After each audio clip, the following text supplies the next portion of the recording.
Hi guys, welcome back to my channel. இன்றைக்கி நம்ம ஒரு மூவியோட ரிவ்யூ தான் நம்ம பார்க்க போகிறோம். என்னென்னு பார்த்தீங்கன்னா, தமிழகத்தையும் தாண்டி இந்தியாவில் வரையும் சரி உலக அளவிலையும் மிகப்பெரிய ஒரு வரவேற்பு பெற்று எல்லோரோடும் ரசிக்கப்படக்கூடிய ஒரு படம் தான் அவதார். அவெஞ்சர்ஸ், மார்வல், டிசி இந்த மாதிரியான அவங்க ஒரு யூனிவர்ஸில் போயிட்டு இருந்தால், ஜேம்ஸ் கேமரூன் பார்த்தீங்கன்னா அவதார் யூனிவர்ஸில் போயிட்டுருப்பார். அவரோட எடுத்த மூணாவது பாகம், அவதாரோட மூணாவது பாகம் ரிலீஸ் ஆயிடுச்சு, வெள்ளிக்கிழமை ரிலீஸ் ஆயிடுச்சு. அந்த படம் பார்த்தாச்சு.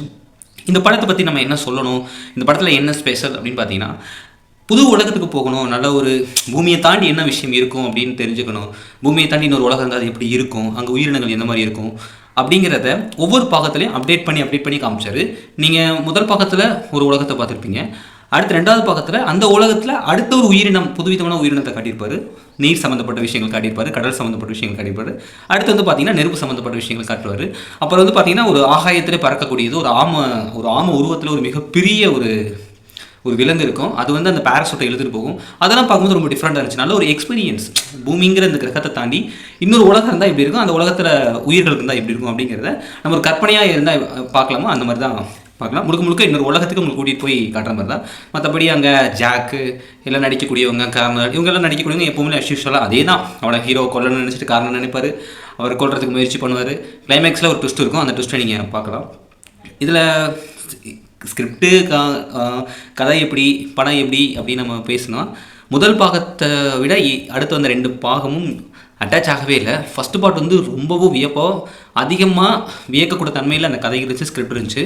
அதுக்கடுத்து வர அந்த 2வது பார்ட் ஓரளவுக்கு ஒரு ஃப்ளோவில் போனாலும் 3வது பார்ட்டு 2வது பார்ட்டோட பெட்டராக இருக்கே தவிர ஃபஸ்ட்டு பார்ட்டை அடிச்சுக்க முடியாது. ஃபஸ்ட்டு பார்ட் தான். ஆனால் இப்போ அந்த 3வது பாகம் ash and fire and ash அப்படிங்கிற அந்த மூவி செகண்ட் பார்ட்டை விட கொஞ்சம் பெட்டராக இருக்குது. அவதார் ஃபஸ்ட்டு பார்ட் பார்த்தேன், 2009 பார்த்தேன், செகண்ட் பார்ட் ஏமாந்துட்டேன் அப்படின்னு நினைக்கக்கூடிய அவதாரோட ரசிகர்களுக்கு இந்த பார்ட்டு ஓரளவுக்கு ஒரு சாட்டிஸ்ஃபேக்ஷனை கொடுக்கும். அவ்வளோதான் நம்ம சொல்ல முடியும். ஆனால் ஃபஸ்ட்டு பார்ட்டை அடிச்சுக்க முடியாது. அந்த எதிர்பார்ப்போட போயிடாதீங்க. அதே மாதிரி நிறையா விஷயங்கள் ஏற்றுக்க முடியாத மாதிரி இருக்குது. அந்த கிரகம் அழியிற நிலைமையில இருக்குது. அங்கே உள்ள மக்கள் போய் அங்கே ஏவாங்கிற அந்த ஒரு கேரக்டரை காட்டுவாங்க. அந்த கேரக்டரை போய் கெஞ்சின மாதிரி இருக்கும், காப்பாற்றவான்னு. மனுஷங்க வந்துட்டாங்க, ஆகாயவாசிகள் இந்த கிரகத்தை, இந்த உலகத்தை ஆட்கொள்ளணும், இங்கே மனிதர்கள் வாழ்கிறதுக்கான ஏதுவான சூழ்நிலை அமையணும் அப்படின்னு சொல்லி போராட்டம் பண்ணுவாங்க.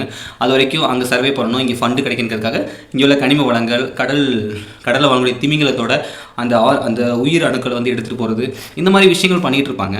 இவ்வளோ கொடுமைகள் நடந்துகிட்டு இருக்கும். ஒரு இனமே, அந்த திமிங்கலங்கிற அந்த இனமே அழிகிற நிலைமைக்கு போயிடும். கடைசியாக அந்த திமிங்கலம், நீங்கள் செகண்ட் பார்ட்டில் பார்த்துருப்பீங்களா, ஒரு பெரிய திமிங்கலம் அப்படியே பறந்து அப்படியே தண்ணியிலேருந்து அப்படியே தாண்டும் பார்த்தீங்களா, அதோட இனமே அழிகிற நிலைமைக்கு போயிடும். அப்போ வரைக்கும் அந்த ஏவா வரமாட்டாங்க. கடைசியாக போய் ஏவோ போய் கெஞ்சுவாங்க, வாங்க கடவுளே காப்பாற்றுங்க கடவுளே கெஞ்சுவாங்க. கெஞ்சி சாமி மனசிறங்கி அருள் கொடுக்கும்.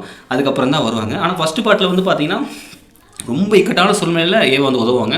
ஆனால் 3வது பார்ட்டில் போய் கெஞ்சுற மாதிரி இருக்கும், ஏவா காப்பாற்றுங்க அப்படின்னு சொல்லி கெஞ்சுற மாதிரி இருக்கும். அந்த நெருப்பு பகுதியில் வாழக்கூடிய ஒருத்தர் வில்லியாக காமிச்சிருப்பாங்க. அவள் சொல்லக்கூடிய விஷயம் நியாயமாக இருக்கும். நான் எங்கள் இனம் அழிகிற மாதிரி இருந்துச்சு, மக்கள் பசியும் பஞ்சத்தில் இருந்தாங்க, அப்போ ஏவா எங்களை காப்பாற்ற வரவே இல்லை, அதனால் நான் நெருப்பை நான் எடுத்துக்கிட்டேன், அதை நான் உள்வாங்கிக்கிட்டேன் அப்படின்னு சொல்லுவாள். அந்த கேரக்டர் கூட ஓகே மாதிரி இருந்துச்சுங்க. மற்றபடி பெருசாலாம் ஒன்றும் இல்லைங்க. நல்ல ஒரு 3Dயோட நல்ல ஒரு ஐமேக்ஸ் ஸ்க்ரீனில் போயிட்டு பொறுமையாக ஃபேமிலியோட கிட்ஸோடு நீங்கள் பார்க்கலாம். கதை நமக்கு பொருத்தம் அப்படின்னா ஒப்பலை, ஓகே அப்படிங்கிற கான்செப்ட் தான்.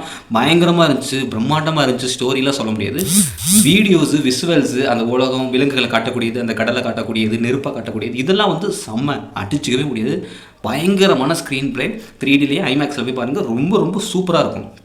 ஆனால் கதைன்னு வந்துட்டோம்னா செகண்ட் பார்ட்டை விட ஓகேங்கிற கான்செப்டில் தான் இருக்கே தவிர ஃபஸ்ட்டு பார்ட் மாதிரியோ இல்லை அதை தாண்டி இதை அச்சீவ் பண்ணிடுச்சாங்கன்னா அந்த மாதிரி கிடையாது. எதிர்பார்ப்போடு போயிடாதீங்க. மொதல் பார்ட்டோட பயங்கரமாக இருக்குன்னு எதிர்பார்ப்போட போயிடாதீங்க. செகண்ட் பார்ட்டோட பெட்டராக இருக்கும். இதுதான் என்னோட கருத்து. எனக்கு அப்படி தான் ஃபீல் ஆச்சு. அதே மாதிரி அங்கே அந்த உலகத்தில் நடக்கக்கூடிய விஷயங்கள், மனிதங்க வந்துடுவாங்க, இந்த உலகம் அழியுது, ஒரு இனம் அழிய போகுது, இப்படின்னு இருக்கும்போது அந்த ஏவா உதவ மாட்டாங்க.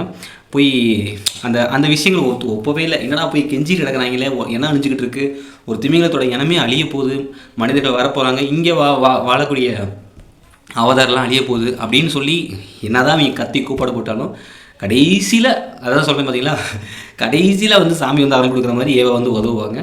அந்த கிளைமேக்ஸ் ஓரளவுக்கு நல்லா இருந்துச்சுங்க. ஓகேங்கிற கான்செப்ட் தான். கதைப்படி இந்த படத்தில் வந்து பெருசாக எந்த விஷயமும் இல்லை.